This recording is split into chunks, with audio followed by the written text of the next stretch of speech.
Hi everyone, I'm Yang. Welcome to Tea House, China Radio International's online video talk show. You can watch our program online at www.crienglish.com and also enjoy Tea House via iPad. We hope to provide you a platform for communication for a better world. We also hope you enjoy the ideas shared on Tea House. Today we're having a cup of tea with Fiona Lawrie, COO with the Beijing-based NGO Thirst. Welcome, Fiona. Please say hi to our audience. Hello everyone, and thank you very much, Yang, for having me on Tea House this afternoon. Today, Fiona will talk about the ability of young people to make a sustainable difference. Let's learn more about Fiona by watching this short video. Fiona Lawrie is Chief Operating Officer at Thirst, a global water awareness campaign that harnesses social media and guerrilla marketing to create a youth movement around water. Thirst is an initiative of the World Economic Forum of Young Global Leaders. The Beijing-based team is inspiring millions of consumers around the world to generate meaningful change in the way water is viewed and consumed. In 2008, Lawrie was selected to participate in the Brightest Young Minds Summit in Australia. In 2007, she was invited by Chinese Premier Wen Jiabao to participate in the inaugural Australian Young Leaders delegation to China. In 2005, Lawrie received an Australia-China Council's Year in China Programme scholarship to study Mandarin Chinese in Liaoning University in Shenyang, Liaoning Province. Lawrie is frequently invited to MC a variety of business and community events, both in Australia and China. Fiona Lawrie grew up in Singapore, from whence her love of all things Chinese began. Okay, hi Fiona, welcome to Tea House. I'll make some tea for you. Fantastic, thank you. Do you have Chinese tea at home? I do. I regularly have Chinese tea both at home in Beijing and at home in Australia. I find Chinese tea to be very refreshing at all times of the day or night. Do you make tea like this? I must say I don't go to quite the effort that you are to make tea at home. I am much quicker with using just a simple tea bag. I know it's not the real way, but it is delicious. But it makes me appreciate when you make tea like this. Let's wait for some while. When the tea is ready, we can have it. Fantastic. I look forward to it. Well, Fiona, you worked in investment banking industry for 2.5 years in Australia and then chose to move to China and working in NGO. What motivated you to do that?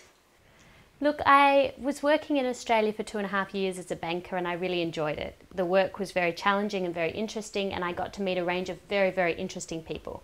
But my love of China pulled me back to Beijing, where I had spent a lot of my childhood and had developed a great friendship with the Chinese people and a great love of Chinese culture. So when the opportunity came to move to Beijing last August and join this fantastic brand new NGO, I jumped at the opportunity to come back here. Beijing is a place I think that is full of a rich history, a wonderful culture and some brilliant people.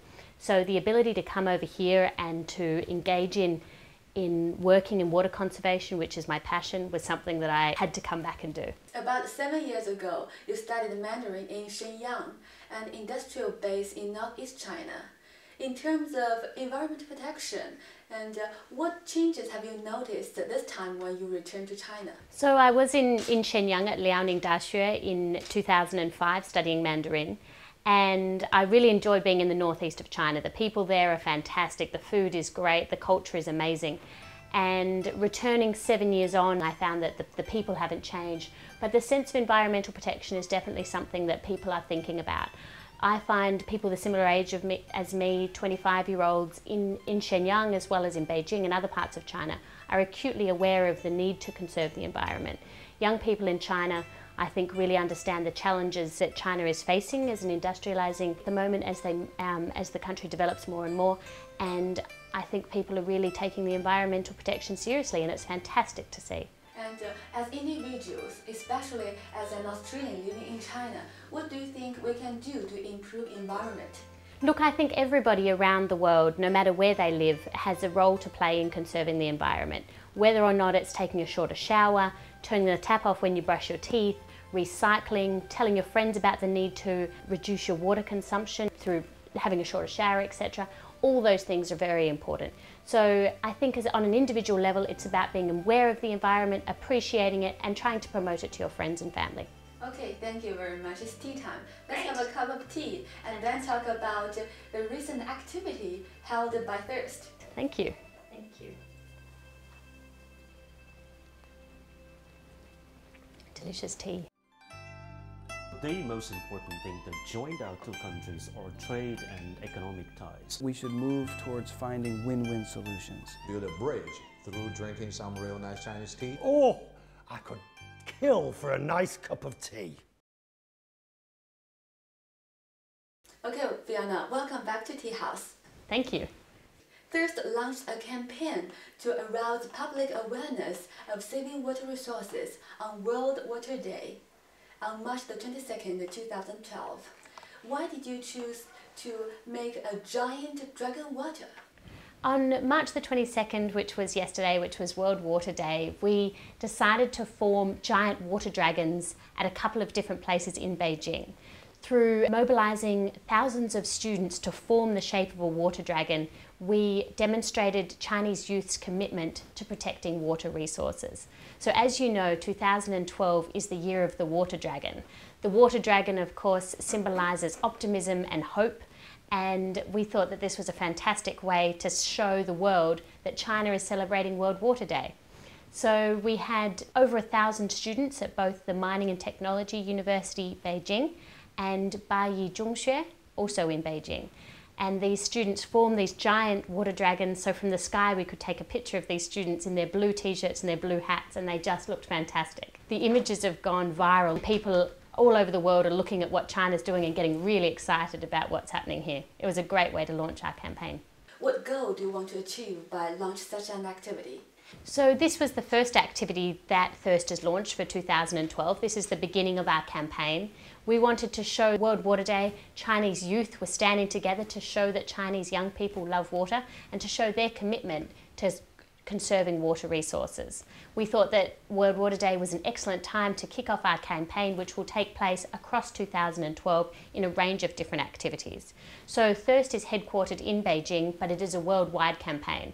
And we're really excited about working with young people all over China to really protect water and encourage and teach people to value water resources. How many people are working for Thirst right now?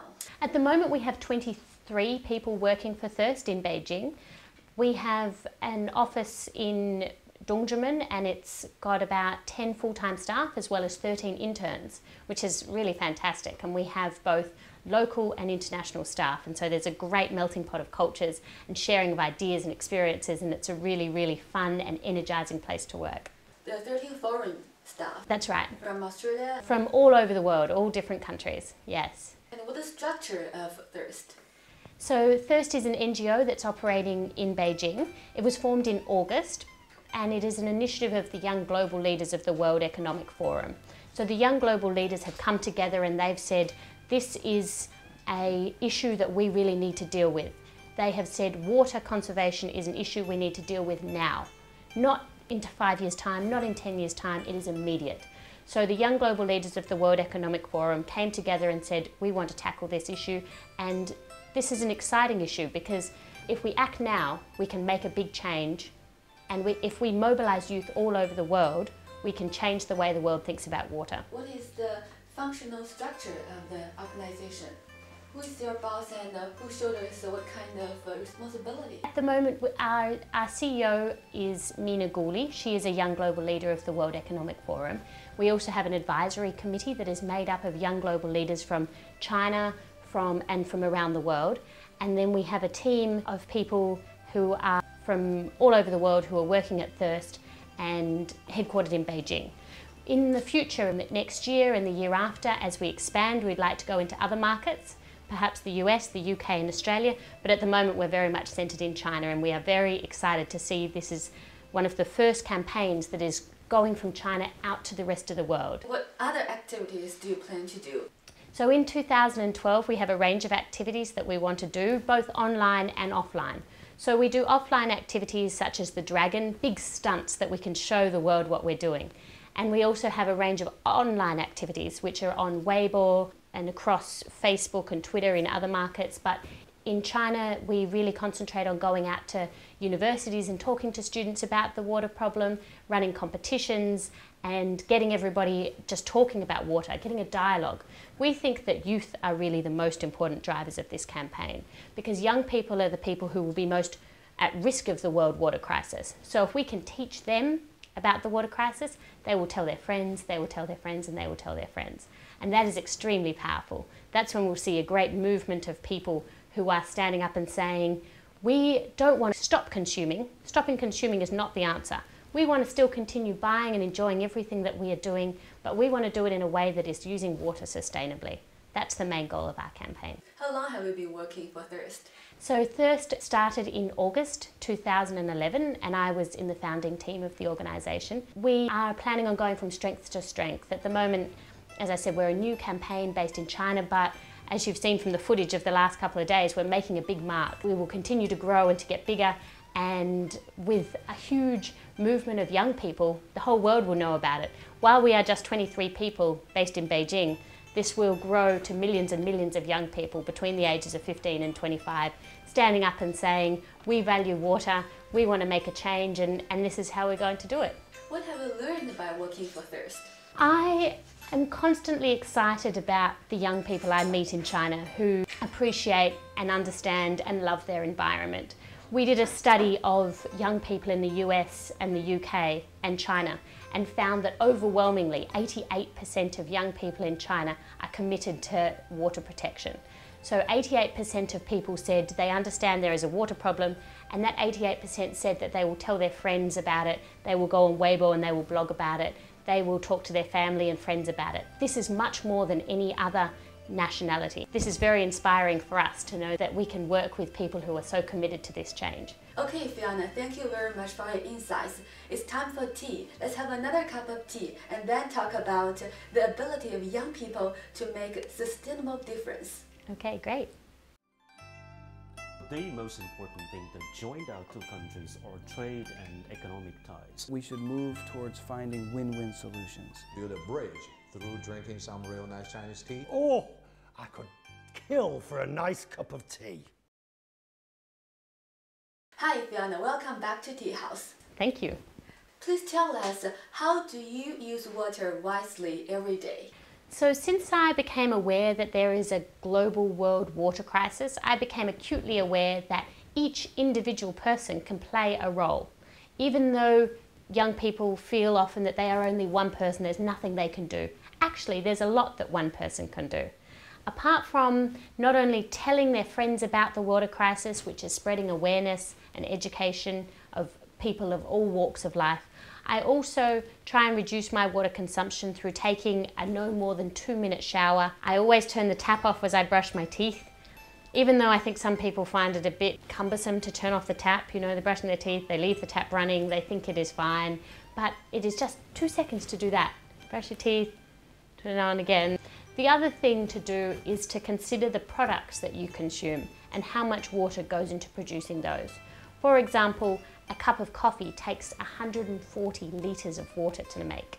A lot of people don't know that. 140 litres to make 1 cup of coffee. That's because of the way that the beans are grown, the transportation methods and the agricultural methods that go on behind making that 1 cup of delicious coffee that people love so much.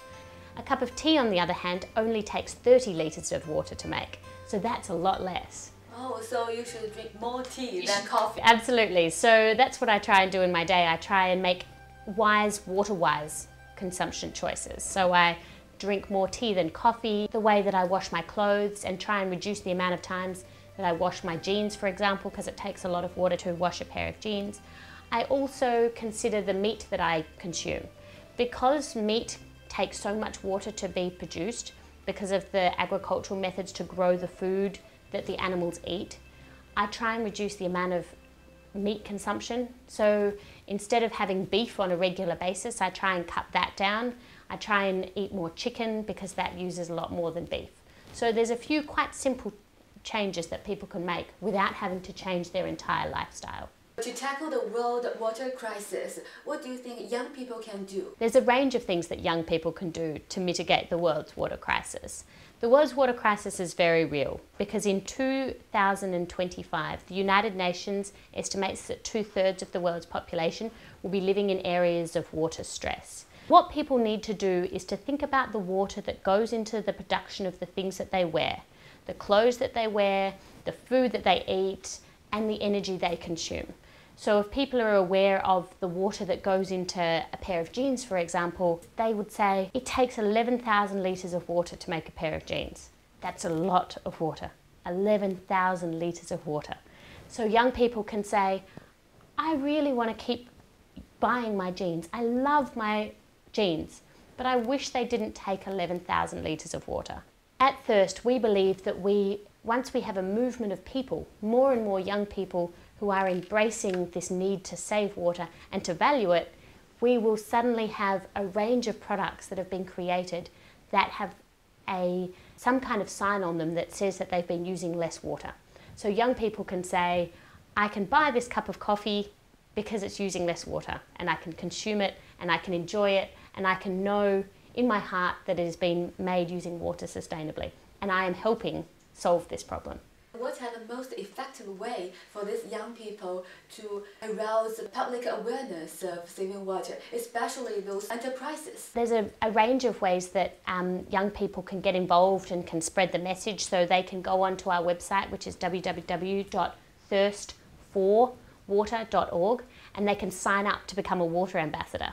And once young people become a water ambassador of Thirst, they are given a range of tools and a range of ideas and ways to help solve the world water crisis. And they can do that on a very local level within their own house by talking to their parents and talking to their friends, and also on a global scale. They can talk with people who are in other parts of the world about the world water crisis. So a child in Beijing will be able to talk to someone in the US, another person of a similar age, and they can share ideas and they can say, this is how I'm saving water in my home. What are you doing in the United States? And they can compare ideas and learn from each other and really have a dialogue. So these young people can blog and tweet on Weibo, on a whole range of different ways, and they can get this message out there and start saying to people, there is a water crisis, this is a really big problem, but we can fix it if we all come together. We can join with our friends, with our family, people we don't even know around the world, as well as celebrities and governments and NGOs to come together and fix this problem. It's a global problem, it requires a global solution. So by everybody working together, that's how we're really going to make a difference. What kind of feedback have you got? Fantastic feedback so far. So we had the Water Dragon on World Water Day, where we had thousands of people across Beijing forming these water dragons, showing the world that China is celebrating World Water Day, that China takes the water crisis very seriously, and the feedback from people all over the world has been really, really fantastic. Of course, we are an initiative of the Young Global Leaders of the World Economic Forum. They are people who come from all walks of life, from academia to film, television, entrepreneurs, real change makers in their respective fields. And so these people have been very effective in helping us get out our message and have really, really embraced this movement, and the feedback we have received worldwide has been really, really good. Okay, thank you very much, Brianna. And last, what do you want to say to the audience? I'd like to thank Tea House very much for having me on your program today and for offering me this delicious tea. I think this is a fantastic program where you can bring together all different kinds of people to share their ideas and to communicate ways for a sustainable and exciting future where people can work together and have a dialogue to make positive change. So I'd like to say to your audience that the water crisis is very real, but by logging on to www.thirstforwater.org, you can join our worldwide movement, become an ambassador for water, and make a really fantastic change in the way that people value water. What are your hopes to Tea House?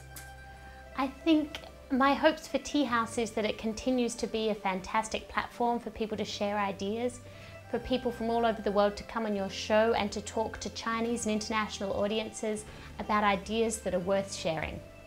Okay, thank you very much. I hope with the effort of people like you, more and more people will realize the importance of saving water.